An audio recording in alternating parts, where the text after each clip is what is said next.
I find it problematic that we are in a meeting where we are discussing something that is in the interests of the corporation. I see how it would be in the interest of the corporation for this tweet not to be out, but I don't see how journalistically it's not sound.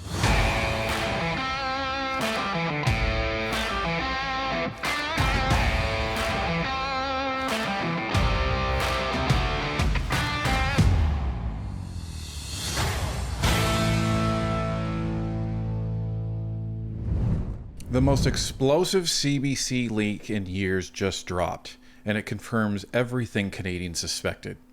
CBC was caught on tape disciplining a journalist simply for speaking the truth and doing his job. That might explain the sudden flurry of critical coverage on Mark Carney that we discussed last night. Now, what you're about to see wasn't in our live stream last night, as the bombshell broke this morning, but it casts their so-called journalism in a whole new light. CBC isn't holding Mark Carney accountable, they're scrambling to save face. Let's take a look. The new budget funding was publicly put out in the budget on Tuesday. It was widely reported on by not only the CBC, but other broadcasters. There's nothing in the tweet that is insider information. A perception of a unionized employee criticizing their employer. It is an employee who has a personal stake in the matter, whose job is part of it. And that tweet could or could not be based on information that you know as an employee. So the issue is, does this post meet the standards of integrity? Does it meet the conflict of interest and the code of conduct? Yeah. Okay, this is the first part of this covert recording. Now, from what we understand, and this is just speculation based on this, is that Travis Dhanraj dropped a tweet in April of 2024. And if you recall back then, Catherine Tate was getting a bunch of heat for how she was managing or mismanaging the CBC. And what his show that was on CBC, what they did is they reached out to their own president, Catherine Tate, as they should as responsible journalists, to try to get her to talk to them about this story.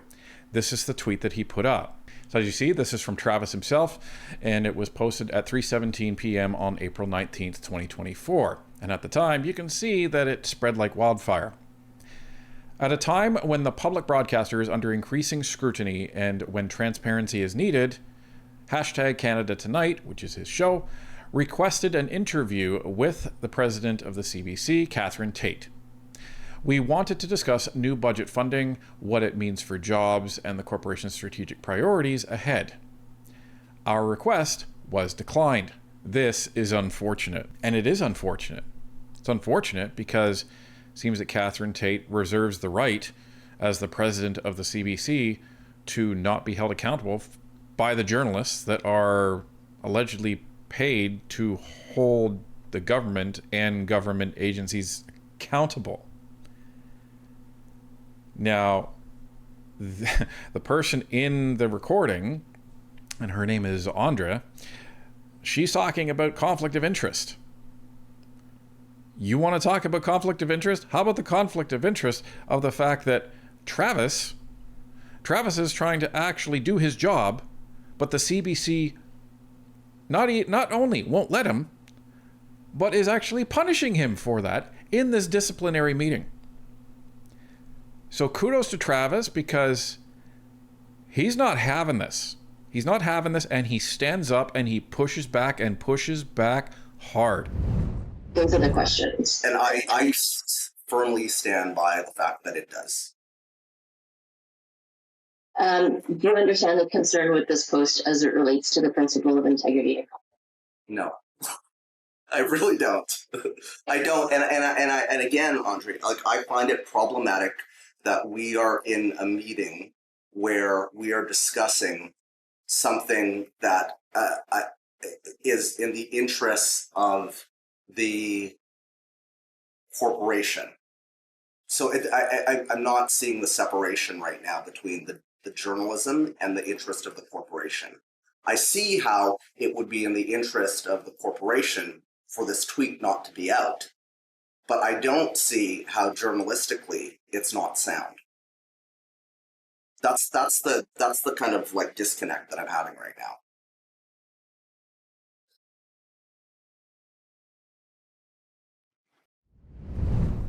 Silence. Silence.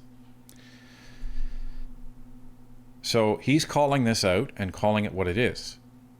You know, they're trying to say, well, you know, don't you think this is a conflict of interest, and, you know, it's a problem with interest and integrity and all of this.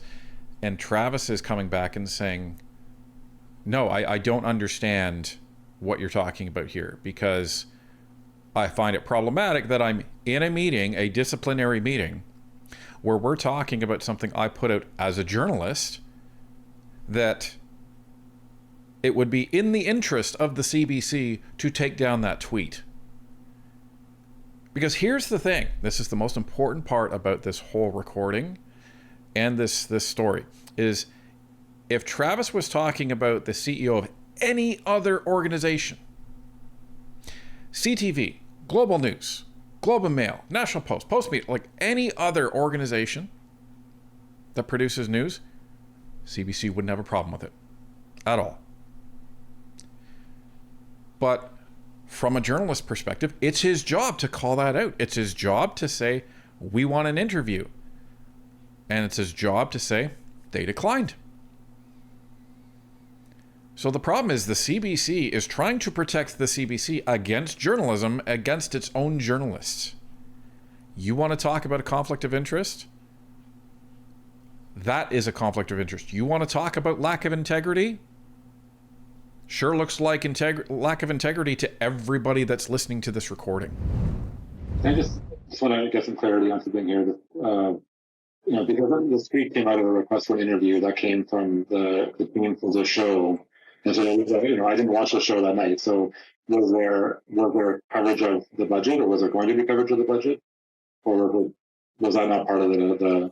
We had an editorial discussion, which was part of, and the entire team was part of, as to whether or not now was the correct time, since there was a significant development with the release of the federal budget and the new money, to put a request in for Catherine Tate. We had been discussing putting in a request in for some time, and we thought that there was a news hook to it because of the new development. So that's when the green light was given by and it was a team consensus that we would put this request in. And it was delegated that task. So some other unidentified person, I believe it was a union representative, because usually when you're in a union environment, when you're in a disciplinary meeting, the union member has the option of asking for representation to join them in that, just so they have, you know, a witness and someone to advocate on their behalf. So that sounds like what happened here. Travis was joined by someone from the union, usually on the union executive, to stand there with him. So the other male voice that you hear, that's my guess. I don't know for sure, but it's also my guess because he doesn't sound like he's going after Travis. He sounds like he's asking Travis just for clarity. And what this boils down to is he's just asking, okay, so how did you end up landing on requesting for the interview with Catherine Tate? And Travis is saying, well, we did an editorial discussion and we talked about the budget and all of this, and then there was a new development, and that seemed the appropriate time to send that request up to Catherine Tate. And he says it was a team decision. It wasn't just his, it was a team decision to then go after Catherine to actually ask for that interview. So, let me answer that.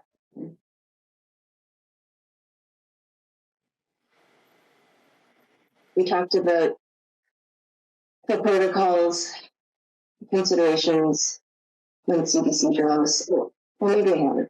What's your understanding of the protocol and considerations when CBC journalists are covering the CBC? It's the JSP statement again.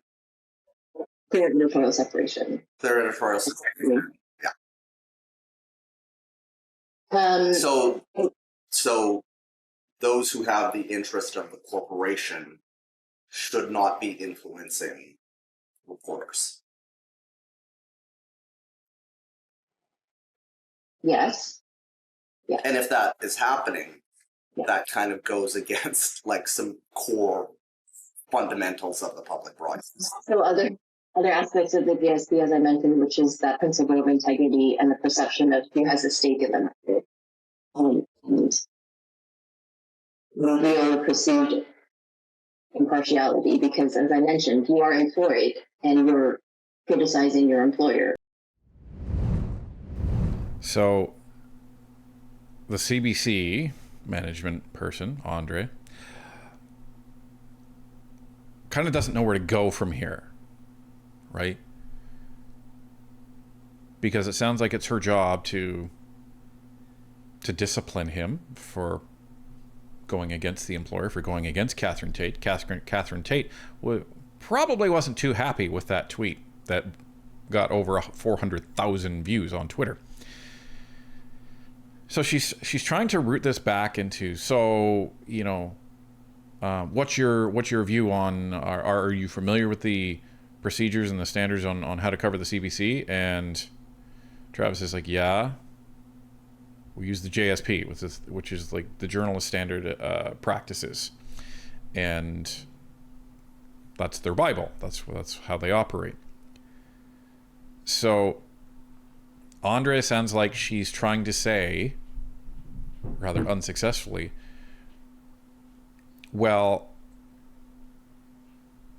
in that, you know, there's the principle of integrity and impartiality, and she's almost, it almost sounds like she's trying to say that Travis is being impartial, or sorry, that Travis is not being impartial, that he has an axe to grind, and he's doing that by coming after the CBC and Catherine Tate and releasing that tweet. That's what that kind of sounds like to me.